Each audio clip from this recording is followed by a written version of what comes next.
Hello दोस्तों, कैसे हो आप सब। आशा करती हूँ कि आप सब सही होंगे, अच्छे होंगे, खुश होंगे, खुशहाल होंगे, है ना। ऐसी मेरी भगवान से इच्छा है और मैं चाहती हूँ कि भगवान दुनिया में सभी लोग खुश रहें, सुखी रहें, है ना। किसी के बीच में कोई टेंशन ना हो, कोई परेशानी ना हो, सभी के परिवार में खुशियाँ बनी रहें। और मैं नहीं चाहती कि किसी के बीच में कोई झगड़ा हो। मैं तो केवल एक वीडियो डाली थी इसलिए कि परिवार में समझौता हो जाए, है ना। सभी मिलजुल कर रहें, क्योंकि फैमिली में सभी का एक साथ रहना बहुत ज़रूरी है। और देखिए, जैसा कि मैंने आज एक वीडियो देखी है तो उसमें देखो इतनी मतलब बातें होने के बाद भी मतलब कितनी समझदारी है एक भाई में। वो फिर भी समझौते की बात कर रहे हैं, सब बातों को भुलाकर, है ना। सब अपनी परेशानियों को भुलाकर, दिक्कतों को भुलाकर केवल समझौते की बात है अभी। तो देख लीजिए सच्चाई किस बात में है, गलत कौन है, सही कौन है, इस बात का फैसला आज हो गया है ना। जो अपनी मतलब दूसरे की बुराइयों को पीछे छोड़ देते हैं और अपनी अच्छाइयों को आगे रखते हैं, तो ऐसे ही ना हम लोगों को अपनी अच्छाइयों को कभी भी मतलब दबाना नहीं चाहिए, है ना। सभी का साथ देना चाहिए। हमें कभी भी ये नहीं है कि दूसरे के बीच में अलगाव हो, हमें समझौते वाली बात करानी चाहिए। अरे थोड़ी बहुत नादानी होती है, आ जाता है गुस्सा किसी के दबाव में आकर, या किसी की गलत सोच से वाकिफ़ होकर, या किसी के गलत कहने में, बहकावे में आकर। लेकिन सबसे जो हमारा मेन होना चाहिए ना, हमें केवल अपनी फैमिली, अपने फैमिली मेम्बर्स के बारे में सोचना चाहिए, सभी की इज्जत को रखना चाहिए। और सबसे ज़्यादा हमें क्या किस बात पर फोकस करना चाहिए, हमें सोचना चाहिए अपने बच्चों के बारे में, ठीक है। क्योंकि हमारे बच्चों का भविष्य हम लोगों के ऊपर डिपेंड करता है। उसका जो मतलब फ़र्ज़ बनता है वो माँ के प्रति भी होता है, पिता के प्रति भी होता है। दोनों का समझौता ही हमारे बच्चों को सही सीख देता है। अगर हम गलत होंगे तो हमारे बच्चों पर गलत इंप्रेशन पड़ेगा उस बात का। अगर हम मजबूर भी हैं तो हमें फिर भी रिश्ते को निभाना चाहिए, है ना।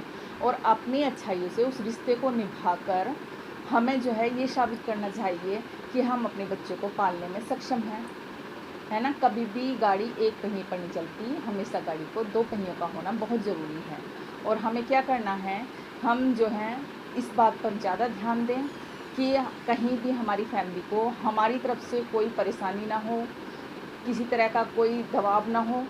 और देखिए, अगर हम लोगों में से एक भी गलत है ना, माता पिता में से एक की थोड़े हो सकते हैं विचार हम लोगों के आपस में ना मिलें, लेकिन फिर भी समझौता करना चाहिए। किसके लिए, किसके हमें ये मतलब बलिदान करना चाहिए, केवल अपने बच्चों के लिए।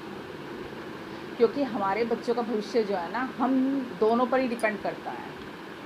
माँ बाप अगर साथ होंगे तो बच्चा जो है ना सिक्योर फील करता है।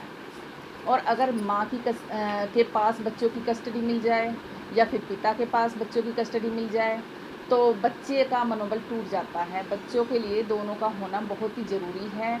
और यही वजह है कि बच्चों को पैरों की बेड़ियाँ बोलते हैं, है ना। कि बच्चे पैरों की बेड़ियाँ होते हैं जो हम लोगों को अलग नहीं करने देंगे। अगर हमारे जो थॉट हैं उनमें डिफरेंसेस हैं तो उन्हें हमें फिर भी भुलाकर समझौता कर लेना चाहिए, क्योंकि समझौता बहुत ज़रूरी है लाइफ में।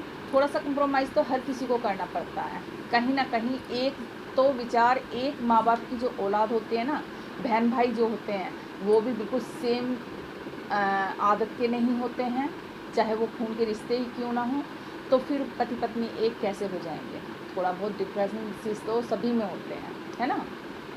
तो हमें क्या करना है, हमें समझौता करना है बस। मेन आज की बात यही है।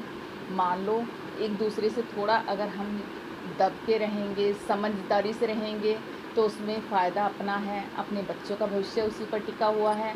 तो हमें बच्चों के लिए क्या डिसीज़न लेना है, ये आप सब के ऊपर डिपेंड करता है। तो मैं आज जो है भाई की समझदारी पर बहुत ज़्यादा खुश हूँ।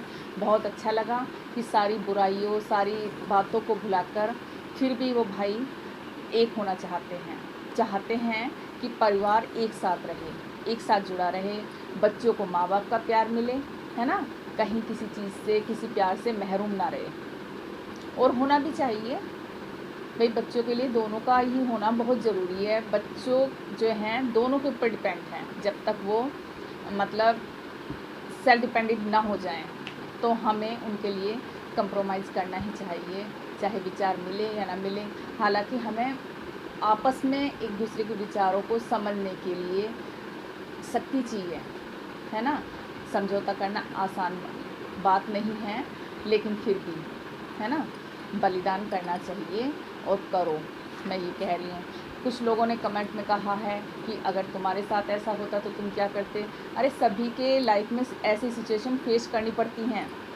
सब हमेशा एक जैसे अच्छी हैप्पी लाइफ किसी की नहीं होती, बनानी पड़ती है ना? तो क्या होता है कि करत करत अभ्यास ते जड़मत होत सुजान। मतलब इसका क्या है? इसका मतलब ये है कि अगर हम अभ्यास करते हैं तो जड़मट जो पत्थर समान होता है उस पर भी निशान बन जाता है ना? तो हम किसी को विचार को बदलने में कैसे समर्थ नहीं होंगे? अगर हम कोशिश करेंगे तो कोशिश करने वालों की कभी हार नहीं होती, है ना? इस चीज़ को मानकर चलना है हमें और कोशिश करते रहना है, अपने रिश्तों को, अपने सारे संबंधों को बनाकर रखना है। ये नहीं है कि हमें दूसरे लोगों की सीख के आगे मजबूर होकर अपने रिश्तों को हम हटा दें, है ना? उनके अंदर मतभेद पैदा नहीं करना है, बल्कि उन्हें एक साथ संवारना है।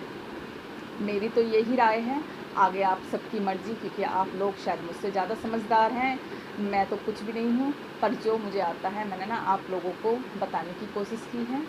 आगे आपकी जैसी मर्ज़ी आप कर सकते हो। किस वास्ते के लिए? Thanks for watch my video. मैंने